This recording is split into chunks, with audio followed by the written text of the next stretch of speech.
ከማስሩ ወሰዱሱ ለየካቲት በዛቲ ዕለት አይረፍ። ቅዱስ ኤፍሬም መታሰቢያው ነው። በረከቱ ጋራት ነው። በዚችም ዕለት የጴጥሮስና የሶፊያ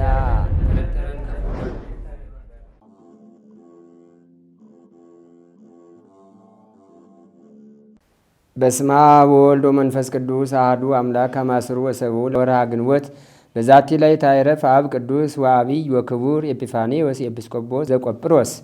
አንድ አምላክ በሚሆን በአብ በወልድ በመንፈስ ቅዱስ ስም ግንቦት 17 በዚች ቀን የከበረ አባት ታላቅና የተመሰገነ የቆጵሮስ ኤጲስቆጶስ ቅዱስ ኤጲፋንዮስ አረፈ። ይህም ቅዱስ ከቤተ ገብርኤል አጸድ አቅራቢያ ነው። ወላጆቹም በኦሪት ሕግ የጸኑ አይሁድ ናቸው።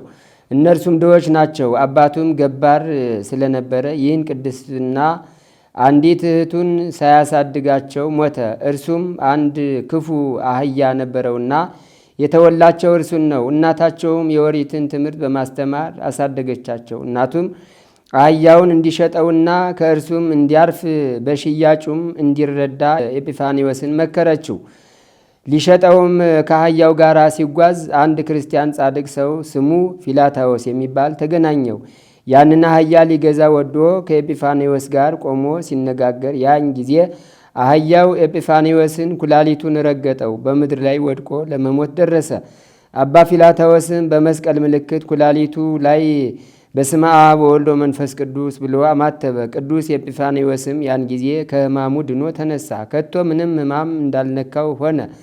ከዚህ በኋላም አባ ፊላታዎስ በዚያ ክፉ አህያ ላይ እንዲህ ብሎ ጮኸ። ስለ እኛ በተሰቀለው በጌታችን በኢየሱስ ክርስቶስ ስም ትሞት ዘንድ ይገባል። ወዲያውኑ የአህያ ወድቆ ሞተ። ቅዱስ ኤጲፋንዮስም እሊህን ሁለት ታምራት አይቶ በስሙ ታምራት የምታደርግበት የተሰቀለ ኢየሱስ ክርስቶስ ማን ነው ብሎ አባ ፊላታዎስን ጠየቀው።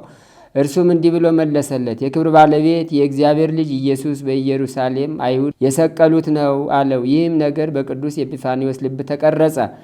በዚያም ወራት አገር ባለጠጋ ይሁዳዊ ነበር። ኤጲፋንዮስንም ወሰደው፣ የኦሪትንም ሕግ በማስተማር አሳደገው። የሚሞትበትም በቀረበ ጊዜ ልጅ ስለሌለው ጥሪቱን ሁሉ አወረሰው። የኦሪትንም ሕግ ትምህርት ሁሉ ተማረ። በአንዲት ዕለትም ስሙ ሉኪያኖስ ከሚባል መነኮስ ጋር ተገናኘ። እርሱም የተማረና የእግዚአብሔርን ጸጋ ያደረበት ነው። ከእርሱ ጋር ተጓዘ። ሁለቱም በአንድነት ሲጓዙ ድሃ ሰው አገኛቸውና ምጽዋትን እንዲሰጠው ያንን መነኮስ ለመነው። ገንዘብም ስለሌለው የሚለብሰውን የጸጉር አዝፍ አውልቆ ለድሃው ሰጠው። በዚያን ጊዜ ለዚያ መነኮስ የብርሃን ልብስ ከሰማይ ሲወርድለት ኤጲፋንዮስ አየ። ስለዚህም ድንቅ ተአምር አደነቀ። ከመነኮስ እግር በታች ሰግዶ አንተ ማነህ? ሃይማኖትስ ምንድን ነው ብሎ ጠየቀው። እርሱም ክርስቲያን እንደሆነ ነገረው። ደግሞ ክርስቲያን እንዲያደርገው ለመነው። መነኩሴውም ኤጲፋንዮስን ወስዶ ወደ አንድ ኤጲስቆጶስ አደረሰው። እርሱም የክርስትና ጥምቀትን አጥምቆ የቤተ ክርስቲያንን ትምህርት ስርዓቷን ሁሉ አስተማረው። ኤጲፋንዮስም ኤጲስቆጶሱን እኔ መነኮስ መሆን እፈልጋለሁ አለው። ኤጲስቆጶሱም ብዙ ገንዘብ እያለ መነኮስ መሆን አይገባህም አለው። ኤጲፋንዮስም ሄዶ እህቱን አምጥቶ የክርስትና ጥምቀትን አጠመቃት። ገንዘቡን ሁሉ ለድሆችና ለምስኪኖች፣ ለባልቴቶችና ለሙት ልጆች ለአብያተ ክርስቲያናትም ሰጠ። መጻሕፍትንም ከእርሱ ገዛ። ከዚህ በኋላ መነኮሰ። ለእርሱም ለእህቱም ለጥምቀት ምክንያት ወደ ሆነው ስሙ ሉኪያኖስ ወደ ተባለው መነኮስ ገዳም ገባ። ዕድሜውም 16 ዓመታት ነበረ። ከዚህም በኋላ ታላቁን አባ ኢላሪዮስን አገኘው። እርሱም በዕድሜው ጎልማሳ በገድልም ሽማግሌ ነው። ቅዱስ ኤጲፋንዮስንም ተቀብሎ የምንኩስናን ሕግና የክርስትና ስርዓት አስተማረው። የእግዚአብሔርም ጸጋ አድሮበት የቤተ ክርስቲያንን ሕግና ስርዓት የምንኩስናንም ሕግጋት በጥቂት ቀኖች አጠና። ከዚህ በኋላ ታላላቅ ታምራቶችን በመስራት ሙታንን እስከሚያስነሳቸው፣ ሰይጣናትን ከሰዎች ላይ እስከሚያስወጣቸው፣ ውሃ ከሌለበት ከደረቅ ቦታ ውሃን እስከሚያፈልቅ፣ ያለ ጊዜውም ብዙ ዝናምን እስከ ማውረድ ደርሶ በገድልና በትሩፋት ፍጹም ሆነ። የትሩፋትም ወሬ አዋቂነቱም ተሰማ። ከእርሱ ጋራም ሊከራከሩ ብዙ አይሁድ ወደ እርሱ መጡ። ስህተታቸውንም ገለጠላቸው። በእርሱ ትምህርት አምነው የክርስትናን ጥምቀት አጠመቃቸው። እንዲሁም ጥበበኞች ዮናናውያንን በትምህርቱ ተመለሱ። ወደ ክብር ባለቤት ጌታችን ኢየሱስ ክርስቶስ ሃይማኖቱም ውስጥ ገቡ። መምህሩ ቅዱስ ኢላሪዮስም በቆጵሮስ ሀገር ኤጲስቆጶስነት እንደሚሾም ትንቢት ተናገረለት። ወደዚያም ሄዶ በታዘዘለት ቦታ በዚያ እንዲኖር አዘዘው። እንዲህም አለው፣ ኤጲስቆጶስነት ሊሾሙ በፈለጉ ጊዜ እምቢ አትበል፣ ይህ የእግዚአብሔር ፈቃድ ሆኗልና። ቅዱስ ኤጲፋንዮስም ወደ ቆጵሮስ ሄዶ መምህሩ ቅዱስ ኢላሪዮስ ባዘዘው ቦታ ተቀመጠ። የቆጵሮስ ደሴት ኤጲስቆጶስም ባረፈ ጊዜ በዚያን ሰሞን ቅዱስ ኤጲፋንዮስ ምግቡን ሊገዛ ወዶ ወደ ገበያ ገባ። ከእርሱም ጋር 2 መነኮሳት አሉ። ደግሞም በዚያች ገዳም ጻድቅ የሆነ ሽማግሌ ኤጲስቆጶስ ነበረ። ለእርሱም የክብር ባለቤት ጌታችን ኢየሱስ ክርስቶስ እንዲህ ብሎ ነገረው። ወደ ገበያም ሂድ፣ በእጁም 2 የወይን ዘለላ የያዘ መነኮስ ታገኛለህ። ከእርሱ ጋራም 2 መነኮሳት አሉ። ስሙንም ጠይቀው፣ ስሜ ኤጲፋንዮስ ነው ይልሃል። እርሱን ያዝ፣ በእጁ ያለውንም አስጥለህ ከአንተ ጋር አምጣው። ያ ኤጲስቆጶስ የክብር ባለቤት ጌታችን እንዳዘዘው አደረገ። ባመለከተውም ቦታ አግኝቶት ይዞ ወደ ቤተ ክርስቲያን ወስዶ ዲቁና ሾመው። በሦስተኛውም ቀን ኤጲስቆጶስነት ሾሙት። ከዚያም በኋላ ሽማግሌው ኤጲስቆጶስ የኤጲፋንዮስን ልብ ደስ ለማሰኘት ሽቶ ስለ ኤጲፋንዮስ ያየውን ራእይ ለሕዝቡ ገለጠላቸው። ስለ እርሱም ታላቅ ደስታ ሆነላቸው። ይህም ቅዱስ እግዚአብሔር በሚወድለት በሹመቱ ሆኖ በበጎ ሥራ ላይ ጸና። ጥቅም ያላቸውን ብዙ ድርሳኖችንም ደረሰ። ርኅራኄ ስለሌለው ሰው በሚሰማ ጊዜ ተመልሶ ቸር እስከሚሆን ድረስ ሁልጊዜ ይገስጸዋል፣ ይመክረዋል። በኢየሩሳሌም ኤጲስቆጶስ በአባ ዮሐንስ ላይ ምክንያት ፈጠረ። ስለ እርሱ ርኅራኄ እንደሌለው በሰማ ጊዜ ከወርቅ የተሰሩ የማዕዱን ዕቃዎች የሚመገብባቸውን በውሰት ወሰደ። እነርሱም ወርቅና ብር ናቸው። ቅዱስ ኤጲፋንዮስም ሸጣቸውና ለድሆችና ለምስኪኖችም መጸወታቸው። አባ ዮሐንስም እንዲመለስለት በሻ ጊዜ ምን አልሰጠውም። በክብር ባለቤት ጌታ መቃብር ቤተ ክርስቲያን ውስጥ ቅዱስ ኤጲፋንዮስን የልብሱን ጫፍ ስጠኝ ብሎ ያዘው። ቅዱስ ኤጲፋንዮስም ወደ እግዚአብሔር ጸለየ። የአባ ዮሐንስንም ዓይኖቹ ያን ጊዜ ታወሩ። ከዚህ በኋላም ይምረው ዘንድ በብዙ ልቅሶ ወደ እርሱ ፈጽሞ ማለደ። ዓይኖቹንም ይገልጥለት ዘንድ ለመነው። ሁለተኛም ቅዱስ ኤጲፋንዮስ ጸለየ። አንድ ዓይኑንም ገለጠለት። ለማዕዱንም ዕቃዎች ሽጦ ለድሆችና ለምስኪኖች እንደሰጣቸው ነገረው። ስለ ዮሐንስ አፈወርቅ መሻርና መሰደድ ወደ እርሷ መጥቶ ይራዳት ዘንድ አውዶክስያ ንግሥት ጽፋ ወደ እርሱ በላከች ጊዜ ሊያስታርቃቸውና በመካከላቸው ሰላምን ሊያደርግ ሽቶ ወደ ቁስጥንጥንያ ሄደ። ነገር ግን ቅዱስ ኤጲፋንዮስን አልሰማችውም። ዮሐንስን ከሹመቱ ካልሻርከው፣ ይህ ካልሆነ አብያተ ክርስቲያናትን እዘጋለሁ፣ የጣዖታትንም ቤቶች እከፍታለሁ አለችው። ቅዱስ ኤጲፋንዮስን ፈጽሞ እያዘነ ከእርሷ ዘንድ ወጣ። ምን እንደሚያደርግ ያስብና ይጨነቅ ነበር። የንግሥት ባሮቿ ግን እነሆ ቅዱስ ኤጲፋንዮስ ዮሐንስ አፈወርቅን ከሹመቱ ሻረው እያሉ በቁስጥንጥንያ ከተማ በሐሰት አወሩ። ቅዱስ ዮሐንስም ይህን ወሬ በሰማ ጊዜ ወደ ኤጲፋንዮስ እንዲህ ሲል ላከ። ለምን ያለ ፍርድ በእኔ ላይ ይህን አደረግክ? አንተ ወደ መንበረ ሲመትህ እንደማትደርስ እወቅ። ኤጲፋንዮስም ለመልእክቱ መልስ እንዲህ ሲል ጻፈ። ስለ አንተ ምን የጻፍኩትና ከንግሥት ጋር የተስማማሁት ነገር የለም። አንተም ከስደት እንደማትመለስ እወቅ። ከዚህ በኋላም ወደ መንበረ ሲመቱ ሊሄድ ሽቶ ከቁስጥንጥንያ ወጥቶ በመርከብ ተሳፈረ። እግዚአብሔርም የዮሐንስን ጽድቅ ሊገልጽ ከመንበረ ሲመቱ ሳይደርስ ቅዱስ ኤጲፋንዮስ በመርከብ ውስጥ አረፈ። እንዲሁም የቅዱስ ኤጲፋንዮስ ክብር እንዲገለጥ ቅዱስ ዮሐንስ በተሰደደበት አረፈ። የከበረ ኤጲፋንዮስም የሚያርፍበትን ጊዜ አውቆ ተነስቶ ጸለየ። ለደቀ መዛሙርቱም እነርሱ ኤጲስቆጶሳት እንዲሆኑ ነገራቸው። በሰላምታም ተሰናብቷቸው ከዚህ በኋላ በሰላም አረፈ። ለእግዚአብሔር ምስጋና ይሁን፣ እኛንም በጸሎቱ ይማረን፣ በረከቱም ከእኛ ጋር ትኑር ለዘላለሙ አሜን። ሰላም እብል በቃለ ስብሐት ወይባቤ ለከናፍሪሁ ውህዘ ከርቤ ኤጲፋንዮስ ከዊኖ በመንፈስ ቅዱስ ነባቤ እማ አመረሰይኩ አስኬማ መላእክት ግልባቤ ውስተ ልቤ እኪተ እያይደርኩ ይቤ ሰላም ለአባ ሉኪያኖስ ኤጲፋንዮስ ዘዴገኖ ሕግ አበዊሁ መኒኖ ሰበነጸረ ገሃደ ማህበ ልዑል አምላክ አድህኖ ልብሰ ክብር ጻዕዳ እንዘላይሌሁ ይትፌኖ ህርየንተ ወሃበ ለሩቅ ክዳኖ። አንድ አምላክ በሚሆን በአብ በወልድ በመንፈስ ቅዱስ ስም ግንቦት 18 በዚች ቀን የክብር ባለቤት ጌታችን ካረገ በኋላ በ10ኛ ከትንሣኤው በ50ኛ ቀን ለደቀ መዛሙርቱ ከአብ የሚሰርጽ ሌላ አካላዊ ሕይወት ጰራቅሊጦስን እልክላቸዋለሁ ብሎ ተስፋ እንደሰጣቸው በሐዋርያትም ላይ አጽናኝ መንፈስ ቅዱስ ወረደ። በዚችም ዕለት የአባ አብርሃም ጓደኛ የከበረ አባት ጋአርጊ አረፈ። በዚችም ዕለት የሰማዕት ሲኖዳ መታሰቢያው ነው። በረከቱም ከእኛ ጋር ትኑር ለዘላለሙ አሜን። ዘአቅረብኩ ማሕሌተ ዘኪርያ ይላፈ እምለተጸምዱ ከዘልፈ ለላ አነብብ ተወከብ ዘንዴቴ መጽሐፈ እንተረሰይ ከግዚኦ ጸዲቀ መበለት ውኩፈ ምላውላን ዘተርፈ ነቢያት ቅዱሳን ሐዋርያት ሰባክያን ሰማዕታት ወጻድቃን ወመላእክት ትጉሃን ደናግል አዲው መነኮሳት ሄራን ባረኩ ባረኮ ጉባኤ ዛቲ መካን እስከ አረጋዊ ሊቅ ወንዑስ ሕፃን ለዘጻፎ በክርታስ ወለዛ ጻፎን ዘይደርስ ወለዛ አንበቦ ወለዘ ተርጎሞ በልሳን አዲስ ወለዘ ሰማ ቃሎ በዝነ መንፈስ በጸሎተሙ ማርያም አራቂተ ኩሉም ባይ ስቡረ ይማረን ኢየሱስ ክርስቶስ።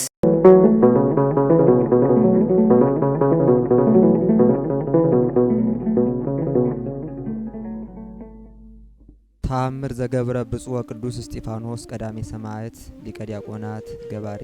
ተአምር ጸሎቶ በረከቱ ይሃሉ ምስለ ኩልነ ህዝበ ክርስቲያን ለዓለም ዓለም አሜን። ጸሎትና በረከቱ ሁላችን ከህዝበ ክርስቲያን ጋር ይሁንና ስለ ጌታችንና ስለ መድኃኒታችን ስለ ኢየሱስ ክርስቶስ የእውነት ምስክር ሆኖ አይሁድን ያሳፈራቸው በእግዚአብሔር በነቢዩ ሙሴ ላይ የስድብ ነገር ሲናገር ሰማን ብለው በሐሰት ለመሰከሩና ላሰቃዩት እየለመነ በትዕግስት በድንጋይ መወገርን የተቀበለ ድንቅ ተአምራትን የሚያደርግ ሊቀ ዲያቆናት ቀዳሜ ሰማዕት ቅዱስ እስጢፋኖስ ያደረገው ተአምር ነው። በአንድ ስፍራ የሚኖሩ ወንድሞች ከጣና ባህር ማዶ በደሴት ውስጥ ወዳለችው የታላቁ ክቡር ቀዳሜ ሰማዕት ቅዱስ እስጢፋኖስ ቤተክርስቲያን በሄዱ ጊዜ አብሯቸው አይሁዳዊ ይሄድ ዘንድ ተከትለው ከባልንጀሮቹ ጋር በመንገድ ሳሉ አንተ አስቀድመ ክርስቲያን አይደለህምና ከኛ ጋር ሄደ በጸሎት ትጠመቅ ዘንድ አይገባህም። አሁንም ከኛ ተለይተ ወደ ቤት ተመለስ፣ ወይስ ሄደህ ክርስቲያን ትሆን ዘንድ በአብና በወልድ በመንፈስ ቅዱስ ስም ተጠምቀህ የቅድስት ቤተክርስቲያን ሳለም ዘንድ ትሻለህ አሉት። እርሱ ግን እናንተም እኔም ሰዎች በምን እንለያለን? ስለምን ስጠመቃለሁ? ይልቅም በደሴት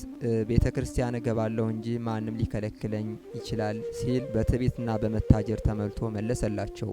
ይህ አይሁዳዊ የባልንጀሮቹን ምክር በመናቅ ባልንጀሮቹን ተከትሎ ወደ ጣና ባህር ገባ። ባልንጀሮቹም ወደ ሊቀ ዲያቆናት ቀዳሜ ሰማዕት ቅዱስ እስጢፋኖስ ቤተክርስቲያን በሰላም በደህና ሲደርሱ ይሄ የባልንጀሮቹን ምክር የማይሰማ አይሁዳዊ ግን በድንገት የሚወረወር ታላቅ ማዕበል በድንገት መጥቶ ወደ ታላቁ የከበረ ቀዳሜ ሰማዕት ቅዱስ እስጢፋኖስ ቤተክርስቲያን ደጃፍ ሳይደርስ ገና ሳለ ወሰደው። ባልንጀሮቹም የእመቤታችን የቅድስት ድንግል ማርያም ልጅ ጌታችን ኢየሱስ ክርስቶስን ስለወደዱ ቀዳሜ ሰማዕት ቅዱስ እስጢፋኖስ ብሎ ባደረገው ድንቅ ተአምር እጅግ ተደነቁ። ድንቅ ተአምራትን በአምላኩ ኃይል የሚያደርግ የንዑድ ክቡር ቀዳሜ ሰማዕት ቅዱስ እስጢፋኖስ ጸሎትና በረከቱ አማላጅነቱ በሁላችን በሕዝበ ክርስቲያን ላይ ጸንቶ ይኑር ለዘላለሙ አሜን። ከተማው ሁሉ ባንቺ የተነሳ እቺ ኃጢአት የምትሰራዋ ሴት፣ እቺ በዝሙት የምትተዳደረዋ ሴት እያሉ ጣት ይጠቁምብሻል አሏት። ከቤት አወጧት። የት እንደሚወስዷት አያውቁም። ግን የወሰዷት ፖሊስ ጣቢያ አይደለም፣ ፍርድ ቤት አይደለም፣ መሐሪው ጋር ወሰዷት፣ ይቅር ባዩ ጋር ወሰዷት፣ ኢየሱስ ጋር ወሰዷት። እሷ ሁሉም ታዝባ ጸጣለች። ይገባኛል ሞት ብላ አመነች። ክርስቶስ ደግሞ ሞቷን በሕይወት ሊቀይርላት፣ እሷ የሰው በደል ስላላወራች፣ እሷ የሰው ነውር ስላልገለጠች፣ እነሱ የሰው በደል ስለገለጡ የእነሱን ክርስቶስ ገለጠባቸው፣ የእሷን ግን ሸፈነላት። ኑ ከጥላይ በታች ተጠጉ ይላል። እስቲ የዛሬው የትምህርታችን ርዕስ ነው። ከኔ ጋር አብረን እናጠራለን። ኑ በሉ እስቲ በሉላችሁ። ከጥላይ በታች ተጠጉ። ከምን በታች? ኑ ከጥላይ በታች ተጠጉ። ይህንን ቃል የምናገኘው በመጽሐፈ መሳፍንት ምዕራፍ 9 ቁጥር 15 ላይ የምናገኘው መለኮታዊ ቃል ነው። ቃሉ የተነገረበት ዘመን ዘመነ መሳፍንት ይገዙ ያስተዳድሩ በነበረበት ዘመን የተነገረ ቃል ነው። የቃሉ ተናጋሪ ምንም ልምላሜ የሌለው ጥላ የማይሆን ቢደገፉት የሚዋጋ ቢጠለሉት የሚያደማ ምንም እንኳን ሰዎች ሊጠጉት የማይታመን እሾህ የተባለ አንድ ደረቅ የተናገረው ቃል ነው። ዛሬም እንደ እሾህ የደረቀ ማንነት ላለን፣ ምንም እንኳን ፍሬ ላላፈራን፣ ቅጠል እንኳን ላላበቀል ነው ለዚህ ዘመን ፍሬ አልባ ክርስቲያኖች ትምህርት ይሰጠናል። ወገኖቼ ማን ነው እሾህን አምኖ የሚደገፍ? ማን ነው እሾህን አምኖ የሚጠለል? ምን ጥላ አለበትና እንጠለለዋለን? እሾህ ቢደገፉት ያደማል፣ አያስደግፍም። ልክ እንደ ዛሬ ዘመን እንደ ዛሬ ወዳጅ ጥላ የማይሆን ድጋፍ የማይሆን ምርኩዝ የማይሆን ምናልባት በገጠሩ ኢትዮጵያ ክፍል እሾህ አንድ ጥቅም አለው። እሱም ሌባ እንዳይገባ አጥር ሊሆን ይችላል። ከዛ ውጭ ሌላ ጥቅም የለውም። እግዚአብሔር መንፈስ ቅዱስ እንደ እሾህ የሚያደማ ማንነታችን እየደማ እየቆሰለ ያለው ማንነታችን በቃሉ ይጠግንልን። የዚህ ቃል ተናጋሪ ቀደም እንደነገርኳችሁ እሾህ ነው ብያለሁ። ቃሉ በምሳሌ የተነገረ ቃል ነው። በምን የተነገረ ነው? አቤት። ስለዚህ ኑ አጽልሉ ታሕተ ጽላሎቴ፣ ኑ ከጥላዬ በታች ተጠለሉ ያለ እሾህ ወገኖቼ፣ ጥላ እኮ የለውም እሾህ፣ ግን ከጥላዬ በታች ተጠለሉ ይላል። እንደ እሾህ ደረቅ ማንነት ያላቸው ሰዎች ላያስደግፉን ላያስጠልሉን ኑ ተጠለሉን ይሉናል። አምነናቸው ስንደገፍ ያደሙናል፣ አምነናቸው ስንደገፋቸው ይወጉናል። አሁን በዚህ ዘመን የሚታይ እሾሃማ ማንነት በዝቷል። ባል ለሚስቱ እሾህ ነው፣ ሲወጣ ሲገባ በነገር የሚያደማ እሾህ፣ ሚስትም ለባሏ እሾህ ናት፣ በነገር የምታደማ እሾህ። አሁን እሾህ የምንለው በሕይወታችን በልጆችና በወላጆች መካከል እንደ እሾህ የሚያደማ ነገር አለ። የሚያጣላን ገንዘብ እሾህ ሆኖብናል። ወገኖቼ በጭቃ ውስጥ ያለ እሾህ ታውቃላችሁ።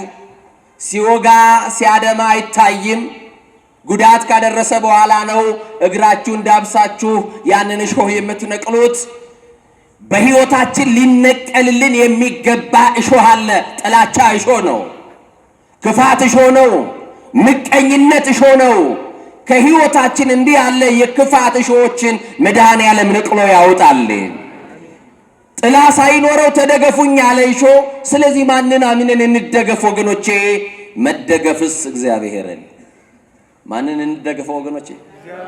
የእስጢፋኖስን አምላክ ክርስቶስን ተደገፉት፣ ክንዱ የማይዝለውን። ለምን ወገኖች? የሕይወታችን ጥጋብ ክርስቶስ ነው። እሱን እንደገፈው። ታምኖ የማይከዳውን ክርስቶስን እንደገፈው። ወዶ የማይጠላው ክርስቶስን እንደገፈው።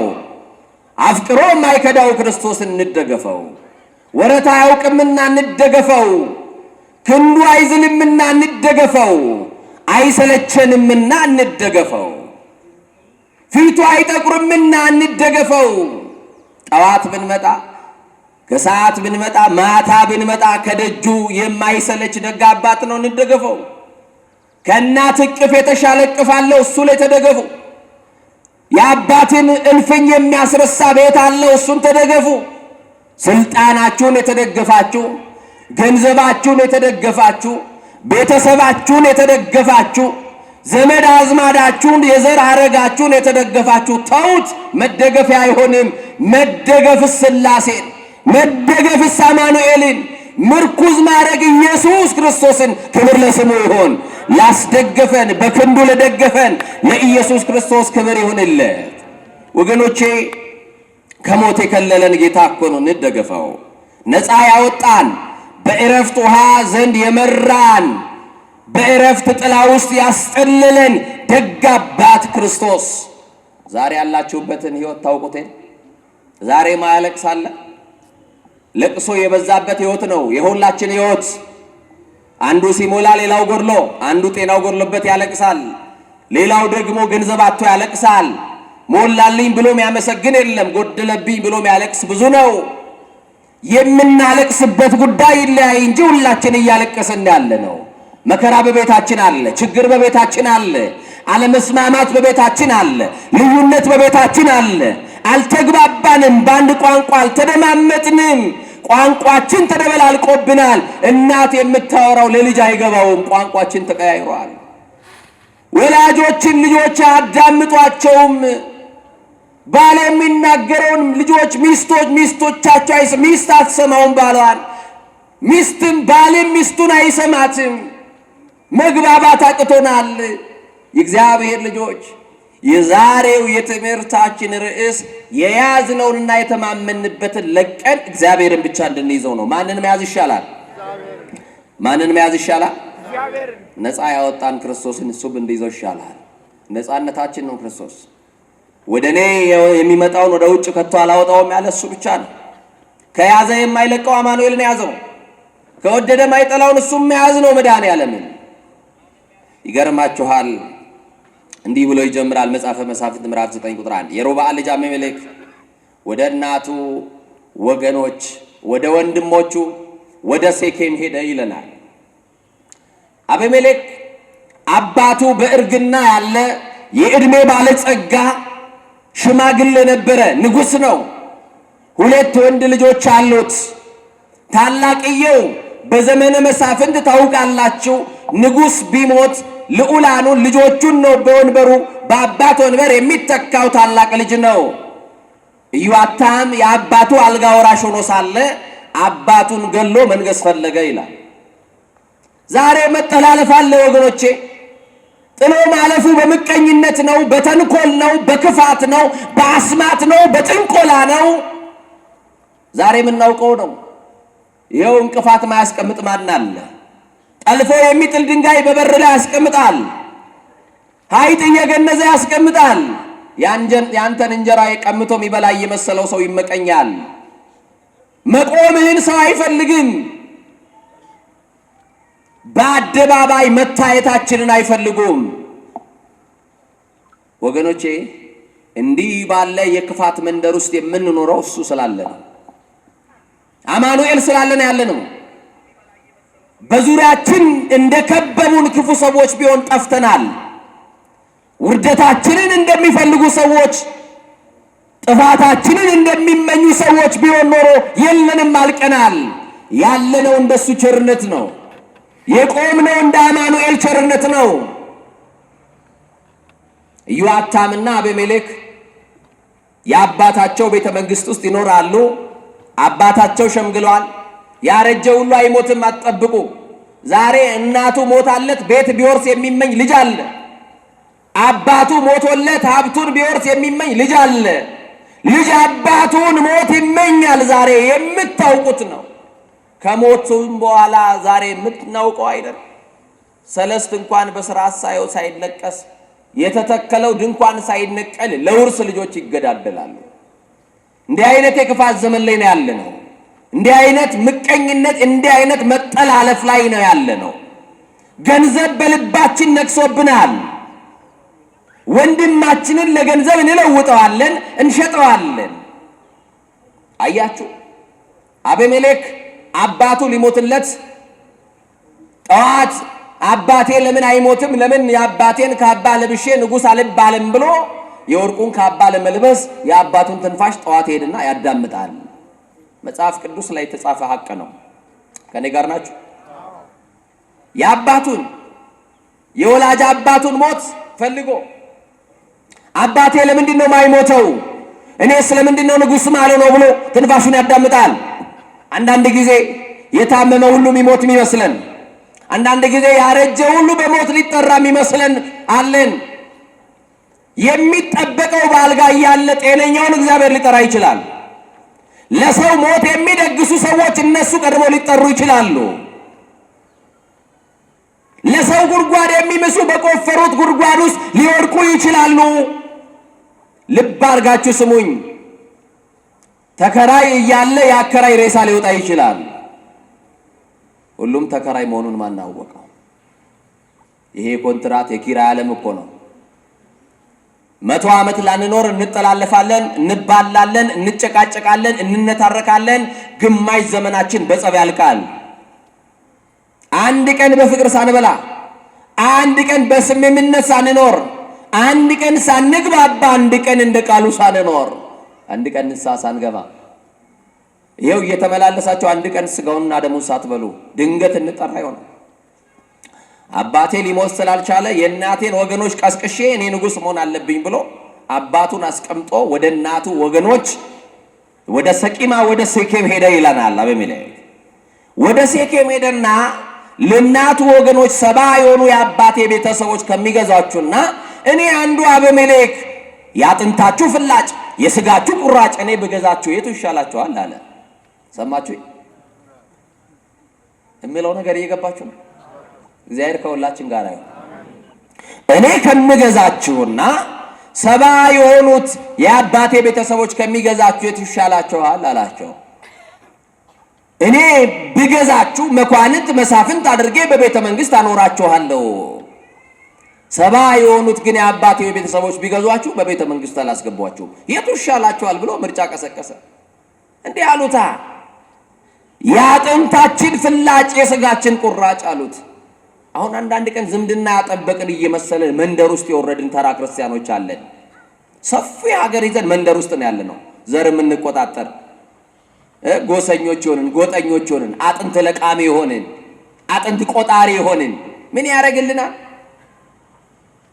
የአጥንታችሁ ፍላጭ አለ። አያችሁ፣ ዝምድና ሲያጠናክር የሥጋችሁ ቁራጭ አለ። አባቱን ለመግደል የመከረው ምክርና ላቀረበው ለሸጠው ሐሳብ ብር አመጡና ሰጡት ይላል። በአልበሪም የጣዖት ስም ነው።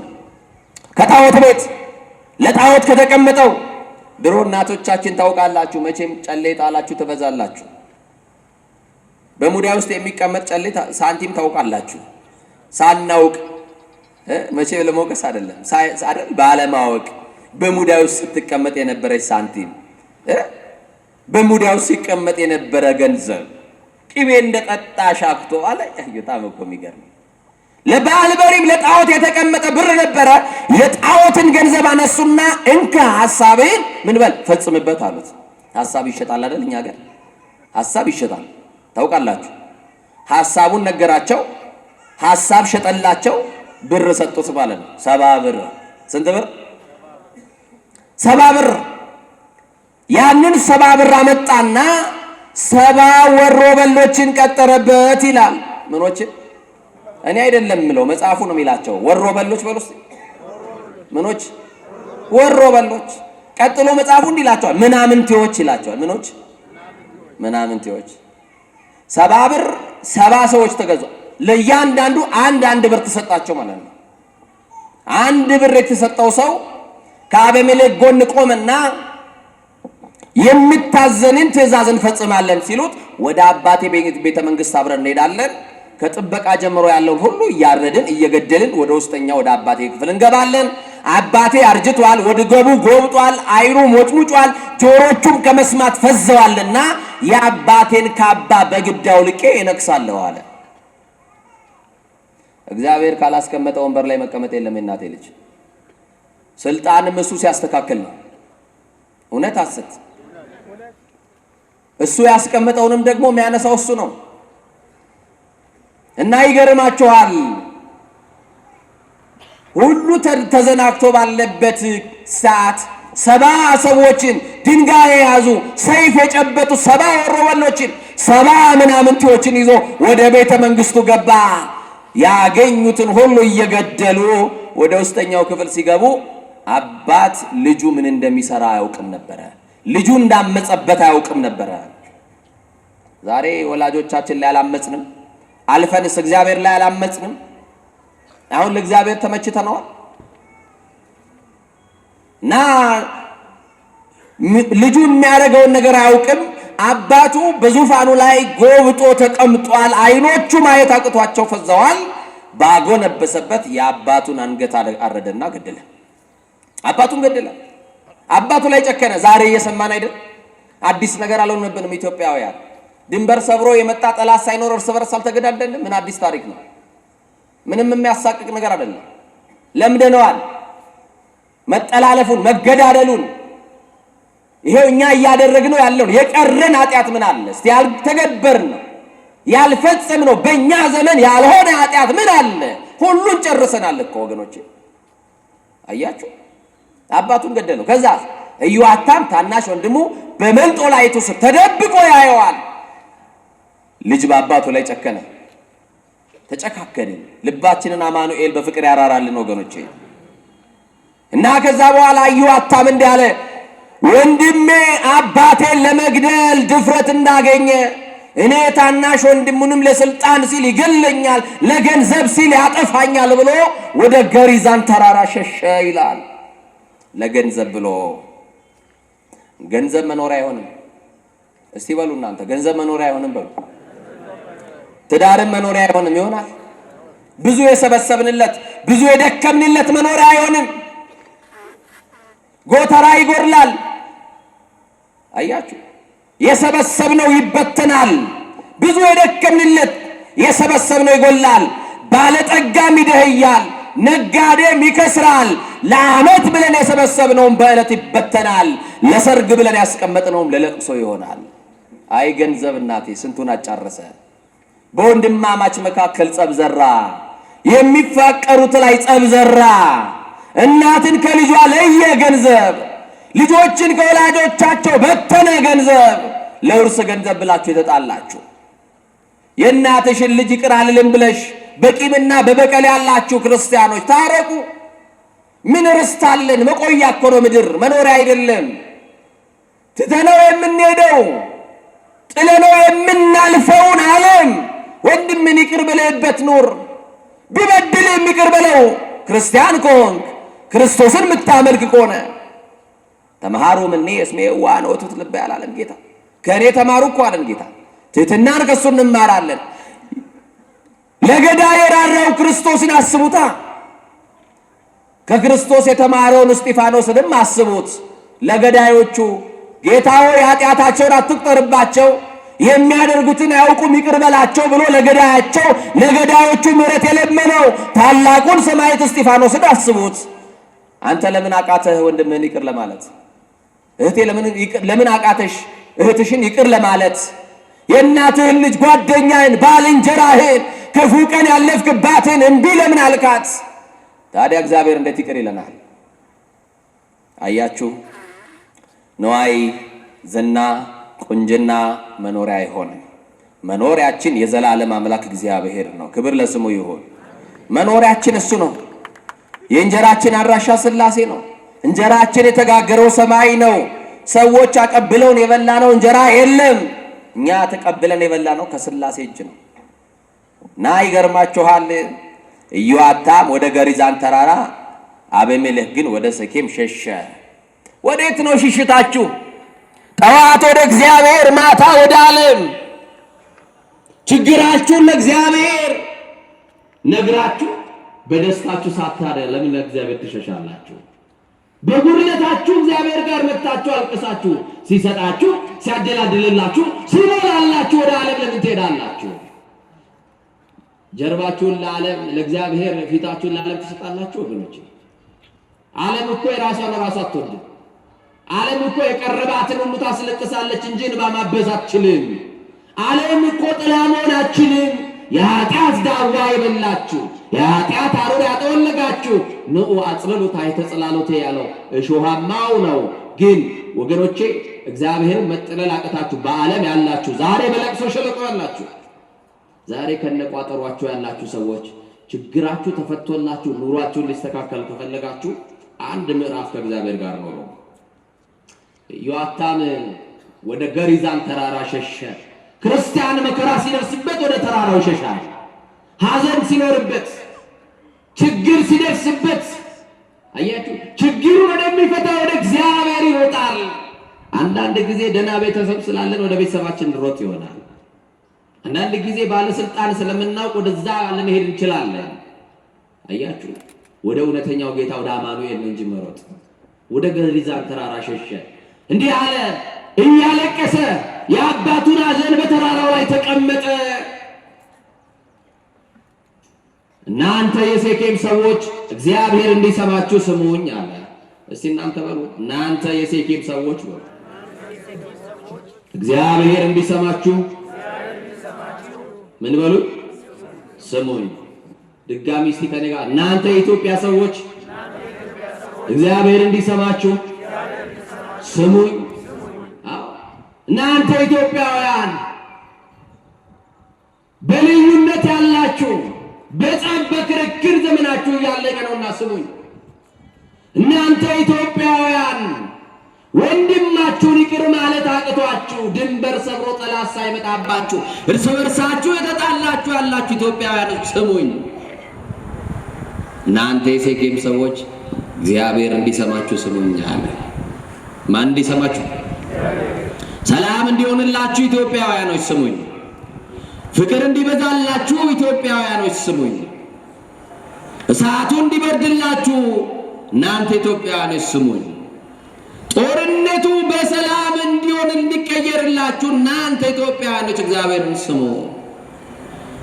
እርቀ ሰላም እንዲወርድላችሁ መድኃኔዓለምን ስሙ። ወንጌል ስሙ። የጥላቻ መምህራንን አትስሙ። የሚከፋፍሏችሁን አትስሙ። የሚለያዩአችሁን ዘረኞችን፣ ሴረኞችን፣ ፖለቲከኞችን አትስሙ፣ እግዚአብሔርን ስሙ። ኢትዮጵያውያኖች ማንን እንስማው? እሱን መስማት ረፍት ነው። የእናቴ ልጅ ተቀበዝባዡ ሰውነታችን የሚያርፈው አማኑኤልን መስማት ስንችል ነው። እናንተ የሴኬም ሰዎች ስሙኝ፣ ሰባ ሴኬም ስሙኝ የሴኬም ሰዎች ካለ በኋላ እንዲህ አለ፣ በአንድ ወቅት ዛፎች ተሰበሰቡና ንጉሥ እናንግሥ አሉ አለ። እስቲ ዛፎች በሉ ተሰበሰቡና ንጉሥ እናንግሥ አሉ። ምኖች ተሰበሰቡ? አይገርምም? ምን አይነት ፓርላሜንታዊ ስርዓት ቢኖራቸው ዛፎች ንጉሥ እናንግሥ አሉ። ለምን? አባቱን ገሎ ንጉሥ ከሆነው ከአቤሜሌክ እኛ የራሳችንን ብናነግስ ይሻለናል አሉና ዛፎች ተሰበሰቡ። ወይራ የተባለውን ዛፍ ጠሩትና ንገስብን አሉት። ማንን? እስቲ ወይራ በሉ። በዚህ ዙሪያ ወይራ ስላየውኝ ወይራ ንገስብን ሲሉት ወይራ ቆም ብሎ በማስተዋል አንድ ነገር አሰበ። ምን አሰበ ወይራ? ንጉሥ ብሆን ምን ይቀርብኛል፣ ምን ይጨመርልኛል ብሎ አሰበ። አሁን ስልጣን ቢጠላለ በዚህ ዘመን እንኳን አንግሱን ብለን ይቀርና እንደው እንኩ ይሰጣቸዋል ብንባል፣ አዎ እኔ እኮ በጣም የተማርኩ ነኝ፣ እኔ ሰርቲፋይ ስለሆንኩ ነው ይገባል ተብዬ ተቀመጥኩት አይደለ? በማኔጅመንት በአመራር ብቃቴ የተመሰከረልኝ ሰው ስለሆንኩ ነው፣ ኤጁኬሽናል ባክግራውንድ ቆንጆ ስለሆነ ታይቶ ልንል እንችላለን። ወይራ በማስተዋል ራሱን ቆም ብሎ አሰበ። ንጉሥ ብሆን ምን ያጣለው፣ ምን ይጎልብኛል የሚለውን ነገር አሰበና እንዲህ አለ፣ አይ እግዚአብሔር አንድ ጊዜ ወይራ አድርጎ ሲፈጥረኝ ለንግስና አይደለም፣ ለኔ የሰጠኝ ጸጋ አለ። ንጉሥ ከሆንኩኝ የማጣው ጸጋ ስላለ ጸጋዬን ይሻለኛል አለና እንዲህ አለ፣ ለቤተ እግዚአብሔር መስዋዕትነቴን አለ። እስቲ በሉ፣ ቁርስ ሳትበሉ አትሉም እንዴ እናንተ? እስቲ ለቤተ እግዚአብሔር መስዋዕትነቴ፣ ለቤተ መንግስት ቅባትነቴ፣ ይሄን ትቼ ንጉሥ ሆን ዘንድ አልፈልግም፣ ይቅርብኝ ንግስና አለ። አያችሁ፣ ቅባትነቴ በነገስታት አናት ላይ በካህናት አናት ላይ ለንግስና የሚወጣ ቅዱስና የከበረ ዘይት ቅባትነት አለኝ። ለቤተ እግዚአብሔር መስዋዕትነቴን ለቤተ መንግስት ቅባትነቴን ትቼ ንጉሥ መሆን አልፈልግም። ስለዚህ ጸጋዬ ይሻለኛል። ለልሲ በማርያም በሉ። ዓለም ከምትመዝንልን ወቄት ወርቅ ይልቅ በመንግስተ ሰማያት የምናገኘው የድል አክሊል ይበልጥብናል ካላችሁ ዓለም የምትመዝንላችሁን ዓለም ያዘጋጀለችላችሁን ተውት። የእግዚአብሔር ይበልጣል አይበልጥም? እንግዲያውስ ወይራ ንጉሥ አልሆነም ብሏል አሉና ወይን የተባለውን ዛፍ ጠሩት። ወይን ታውቃላችሁ? እስቲ ወይን የሚያውቅ ወይን ታውቃላችሁ? በልታችሁ ጠጥታችሁ አራት ዋሽ ብዙ የወይን ፍሬ ብዙ ያለ አይመስለኝም። እዚህ ጠጥታችሁ ነው መሰለኝ። በጣም ብራይትነሳችሁ ጨመረ ጠጥታችሁ ስላችሁ። መቼም ወይን ታውቃላችሁ። ወይን ማወቅ ብቻ ሳይሆን የወይንም ጥቅስ ታውቃላችሁ አይደል? መቼም በየግሮሰሪው የሚጠቀስ ጥቅስ ስለሆነ አይ መጽሐፉ እኮ ወይን ያስተፈስ ይላል ደግሞ አትስከር የሚልም ደግሞ ተጽፏል አይደል? አልተጻፈም እንዴ? ምን ነው አኮረፋችሁ? ትቼዋለሁ ጾም ነው አይደል? አይነሳም፣ አይነገርም። እግዚአብሔር ከሁላችን ጋር ይሁን። ወይን ንገስብን አሉት። ወይን እንደ ወይራ ራሴን ማየት አለብኝ። ምንድነው ጸጋዬ ያለ ክርስቲያን እንዲህ ነው ይላል። አያችሁ፣ ዓለም ለሹመት ስታዘጋጅ ምንድነው ማጣው ማለት አይባ እና ራሱን ተመለከተ። ወይን ንጉሥ ከሆንኩኝ እማጣው ጸጋ አለ ብሎ ራሱን መረመረና እንዲህ አለ፣ ለቤተ እግዚአብሔር መስዋዕትነቴ አለ በሏ ለሰው ትፍሲት መሆኔ የሰውን ልብ ደስ ማሰኘቴን ትቼ ንጉሥ መሆን ምን ያደርግልኛል? ሰዎች ቢጠጡኝ የሰውን ልብ ደስ የማሰኝ መጠጥ ነኝ። ለቤተ እግዚአብሔር መስዋዕትነቴን ትቼ አይ ንግስናው ይቅርብኝ ጸጋዬ ይሻለኛል። ክርስቲያን ምርጫችሁ ጸጋ ይሁን። ከእግዚአብሔር ከጸጋ ግምጃ ቤት አያውጣችሁ። እስቲ ጸጋችን ይሻለናል በሉ።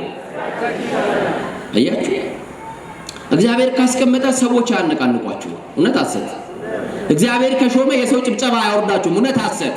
ዓለም ግን ዋሾ ስለሆነች አጨብጭባ ታወርዳለች። አጨብጭባ ትሾማለች፣ አጨብጭባ ታወርዳለች። እግዚአብሔር የሾማቸው ግን ለዘላለም ሹመኞች ናቸው። ስለዚህ ጸጋ ይሻለኛል እና ማን ይንገስ? በለስ የተባለው ዛፍ ተጠራ። ማን ተጠራ? በለስ ንገስብን አሉት። በለስ እንዲህ አለ፣ እንደ ሌሎች ወንድሞቼ እስቲ ጸጋዬን ልመልከት ብሎ ራሱን ሲመለከት ጣፋጭ ምግብ ነው። ታውቃላችሁ፣ በረሃማ ሀገር ለኖራችሁ በለስ ጣፋጭ ምግብ ነው አይደል? በለስ መቼም በልቶ የማያውቅ ሰው ይሄው ምግብ ነው ቢሉት መቼም አውቆ አይበላውም አይደል? እንዴት እንደሚበላ ያላወቀ ሰው እና በለስ አይ ጣፋጭ ምግብነቴ በሰው ዘንድ ተፈላጊነቴን ትቼ ንጉስ መሆን አልፈልግም፣ ጸጋ ይሻለኛል አለ። ማን ይንገስ? ሁሉ ጥላ ያለው በጥላው፣ ዛፍ ያለው በዛፍ፣ ፍሬ ያለው በፍሬው፣ ሁሉም ራሱን እያየ እኔ እኮ ጥላ መሆን እችላለሁ። አያችሁ፣ የበረሃ ሰው ቢመጣ ወይራን ቢደገፈው ያስደግፋል። እውነት አሰት አያችሁ። ስለዚህ ማን ይንገስ የሚለው ጥያቄ ሲነሳ ከስብሰባው መካከል ከዛፎች መካከል ፍሬ ያልነበረው ጥላ የማይሆን አንድ የደረቀ ዛፍ የማይባል ደረቅ እሾህ በስብሰባው ላይ ተገኝቶ ነበርና እንግዲያው ሚነክስ ከጠፋ እሾህ ንገስብን አሉት። እስቲ እሾህ በሉ። በጣም ሰው በነገር ሲያደማችሁ እገሌ እኮ ትላላችሁ አይደል? እኔ አላልኩኝ አይደል?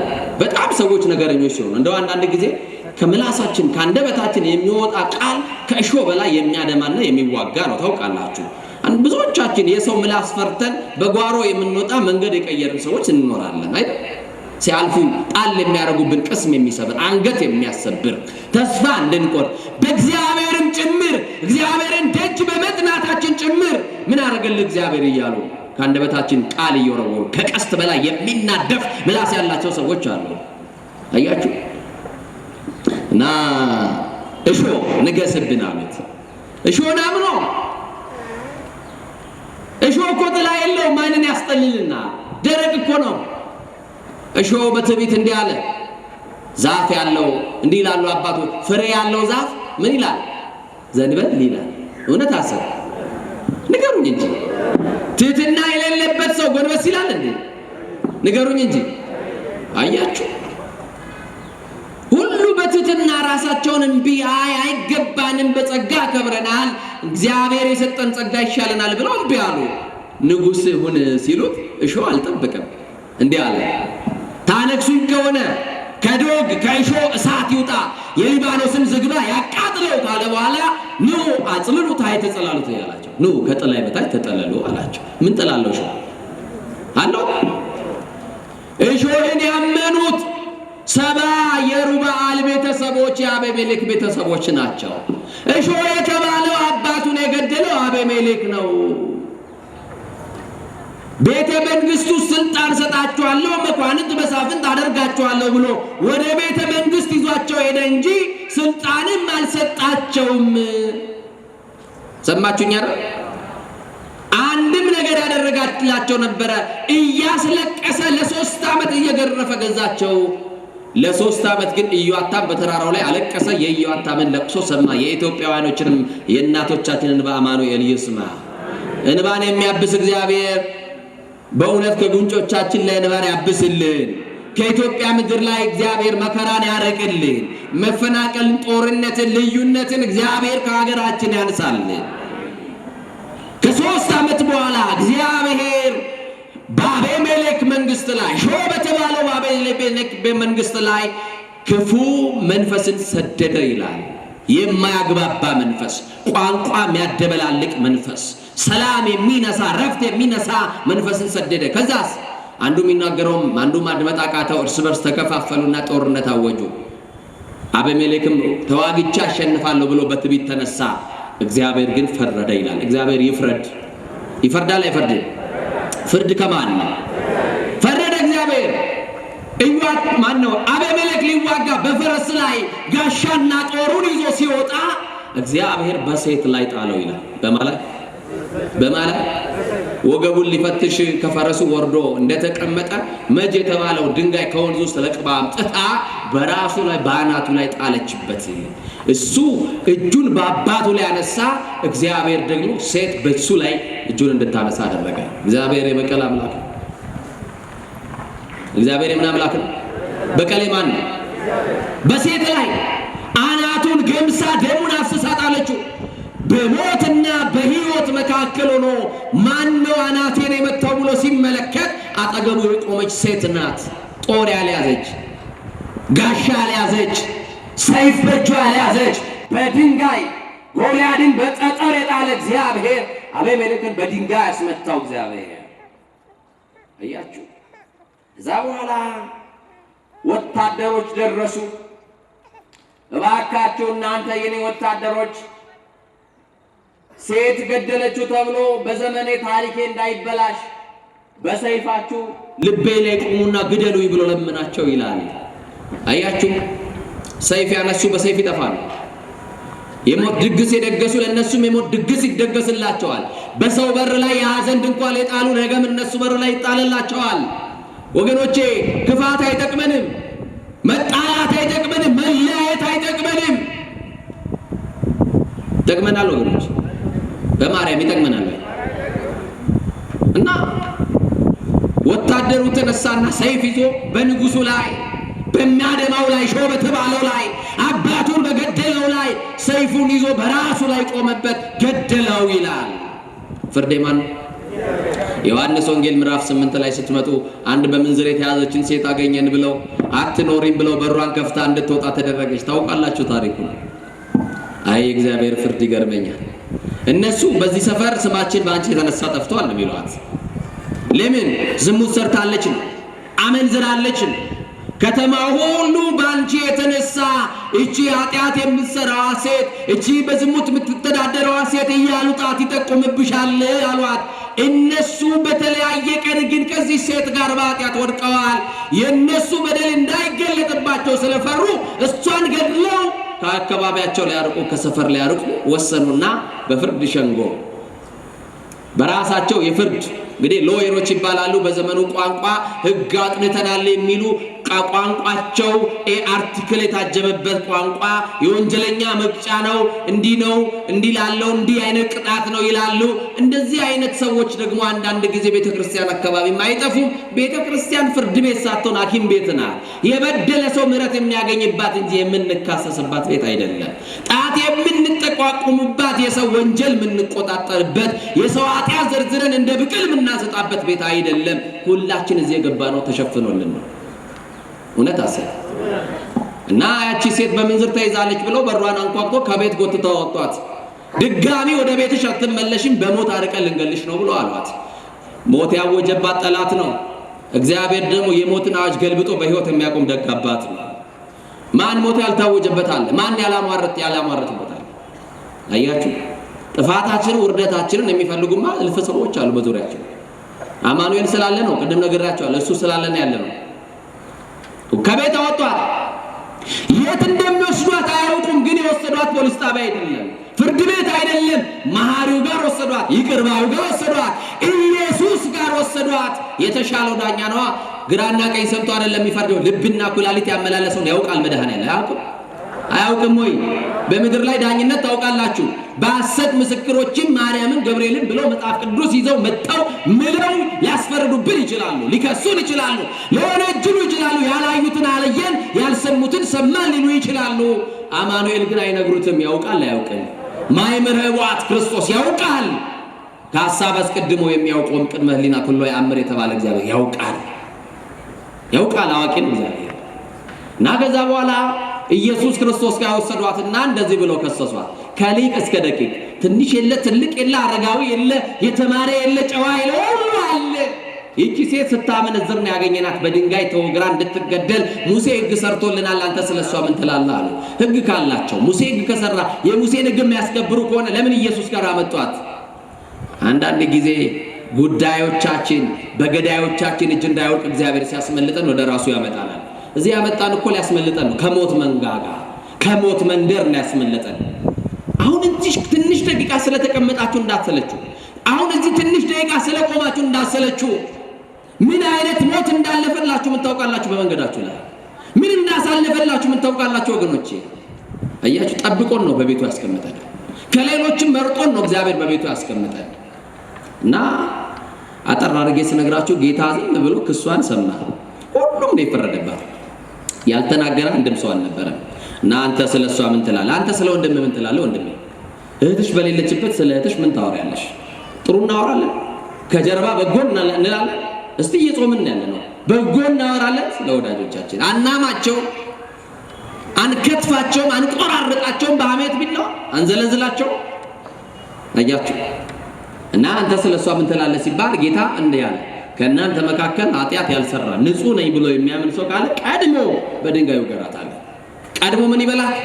በድንጋዩ ገራት። ንጹሕ ነኝ የሚል ሰው ኃጢአት የለብኝም፣ አላመነዘርኩም፣ አልተዳደፍኩም የሚል እሷን ለመክሰስ ብቃት ያለው ንጹሕ የሆነ ሰው ከተገኘ ይግደላት፣ ፈቅጃለሁ አለ ጌታ። ማን ነው ዘይነጽ ኃጢአት የነጻ አለ? ንጹሕ ነን ብላችሁ ታስባላችሁ? እኔ ንጹሕ ስለሆንኩኝ ነው፣ እኔ አበሳ በደል የለብኝም የሚል ሰው አለ? ንገሩኛ። ሐኪም ቤት እኮ ነው የመጣ ነው፣ መድኃኒት ፈልገን ነው የመጣ ነው፣ ምህረቱን ፈልገን ነው። የሰው ልጅ እግዚአብሔር የምህረቱ ጥገኛ ነው። የተጠጋ ነው ምህረቱን ነው ያስጠጋን ምህረቶች ነው። እና ከዛ በኋላ መጣ ጌታ ፍቃድ ከፈቀደ በኋላ ወደ ምድር ጎንበስ ብሎ በጣቱ ወደ መሬት መጻፍ ጀመረ ይላል። የሰማችሁ ነው። ምድሪቱን ኪቦርድ ጣቱን መጻፊያ ግንባራቸውን ስክሪን አደረገና ልክ እንደ ኮምፒውተር ክሊክ እያደረገ ግንባራቸው ላይ ኃጢአታቸውን ጻፈባቸው።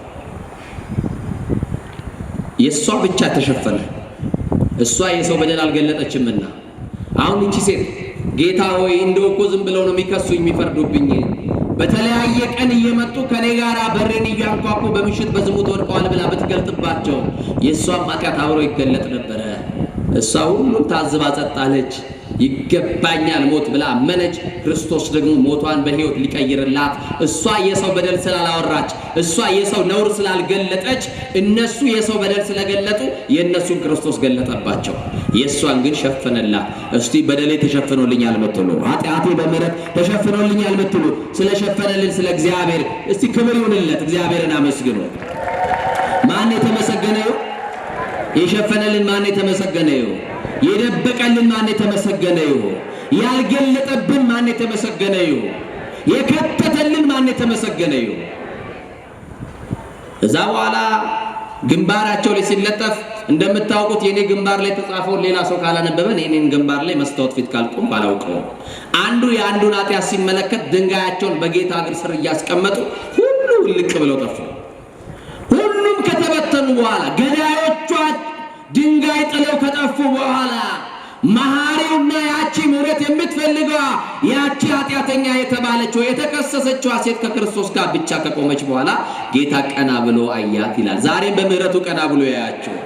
እንደው እግዚአብሔርን ከመውደዳችሁ የተነሳ ስራ ቦታ መጣው እንደው ከቤታችሁ ጠዋት ለምሳቃችሁ ውስጥ እንጀራ ይዛችሁ መጣችሁ አላችሁ አይደል? የላችሁ ትኖራላችሁ። ቢሮ ገብታችሁ ስራ ቦታ ውላችሁ ደግሞ መጣችሁ 9 ሰዓት ወይ 8 ሰዓት አካባቢ ቅዳሴ ጸበል ጠጥታችሁ እንዲህ ብላችሁ ደግሞ በምሳቋ የተቋጠሯን ጥቂቷን እንጀራ ቀምሳችሁ ወደ ቤት የምትሄዱ፣ አንዳንድ ቀን ደግሞ ተመለሳችሁ እንዲህ አይነት በጎ ነገር አድርጋችሁ ማታም ለምህላ ለሰርክ የምትመጡ በጎ ክርስቲያኖች አላችሁ። እግዚአብሔር እንባችሁን ያብሳል። እግዚአብሔር ጓዳችሁን ያስተካክላል። እግዚአብሔር ቋጠሯችሁን ይፈታል። እግዚአብሔር ጉድለታችሁን ይሞላል። እግዚአብሔር በጎ ነገራችሁን በጎነታችሁን አይቶ እግዚአብሔር የበጎነታችሁን ዋጋ ይከፍላል። በዚህ ጾም ላይ ቅድላ በየትኛውም አይነት የቅድስና መንገዶች ተመላለሱ፣ ስገዱ፣ መጽውቱ፣ ጸልዩ፣ ይቅር በሉ። እግዚአብሔር ደግሞ የእናንተን ስራ ይሰራላችሁ። ቤታችሁን ያስተካክል፣ ትዳራችሁን ያስተካክል፣ ንግዳችሁን ያስተካክል፣ ስራችሁን ይባርክ፣ ልጆቻችሁን ይባርክ። ማን አለ ና ጌታ ቀና ብሎ አያት በምሕረት አይኖቹ። መሐሪው ተመለከታት። አሁን እኮ መሐሪው አይቶን ነው። ማን ያየን? መሐሪው እኮ ነው ያየን። ይቅር ባዩ ነው። በሱ አይን እኮ እየታየን ነው። ማን እያየን ነው? መቼም እኔና እናንተ ለመታየት አይደለም የመጣ ነው። እኛ እዚህ የቆምነው በምሕረት አይኖቹ ለመታየት ነው። እናንተ ጋር ለመታየት አይደለም። ምንም የሚታይ ነገር በጎ ነገር ስለሌለ እየሰማችሁ ይናል። እና አንቺ ሴት የሚከሱሽ ትሙት ብለው ፈርደውብሽ የነበሩት እነዛ ድንጋይ ጨብጠው የነበሩ ሰዎች ወዴት አሉ አላት። ወዴት አለ ገዳይክ? ያ ሲመቀኝ የነበረው ጉድጓድ ሲቆፍርብህ የነበረው መርዝ ሲበጠብጥልህ ድግስ ሲደግስልህ የነበረው ስምህን ሲያጠፋ ታርጋ ሲለጥፍብህ የነበረው ገዳይ ከየት ሄደ? አያችሁ? እናንተ አማኑኤልን ተጠለሉት፣ እሱን ተደገፉት እንጂ ገዳዮቻችሁማ ይበተናሉ። እግዚአብሔር ይነሳ አለ ዳዊት፣ ጠላቶች ይበተኑ አለ። ማሲነሳ በአራቱም አቅጣጫ አልፎ ነው ይክበቡን። እግዚአብሔር በአንድ ቀዳዳ ያሾልከናል። እሱን ነው የተደገፍነው። እንዳሉን አይደለንም እኛ፣ እንዳወሩብን አይደለንም እኛ። የሚያውቀን ልባችንን እሱ ብቻ ነው። እውነት አሰብ እና ይገርማል። ጌታ ሆይ ከሳሾቼ ወዴት እንዳሉ አላውቅም፣ እኔ ብቻዬን ካንተ ጋር እንደሆነ ያለው በቃ እሱ ብቻ ይበቃቸዋል። ከሱ ጋር ብቻ አይበቃንም? ለኑሯችን አይበቃንም? ለትዳራችን መድኃኒዓለም አይበቃችሁም? ከበቂ በላይ ነው መድኃኒዓለም። እኔ ብቻ ካንተ ጋር አለው። ኃጢአቴን ሸፍነ በፊት ያቆምከኝ አንተ ብቻ ነህ። ሌላውማ ወንጀሎኝ ነበር፣ ሌላውማ ፈርዶብኝ ነበር፣ ሌላውማ ገልጦብኝ ነበር። አንተ ብቻ ከድነህልኝ። አንተ ይኸው ሌላ ሰው ላይ ከሳሽማ እኮ አንተ ስትቆምልኝ ድንጋይ ጥሎብልኝ ሄደ። ጥሎብኝ ሊወረውርብኝ ያዘጋጀውን ሊጥልብኝ እርግጠኛ የሆነውን አናቴን ገብቶ ደሜን አፍስሶ ሊገለኝ የነበረ ጠላት እኮ አንተ ስትቆምልኝ ተበትነዋል አለ።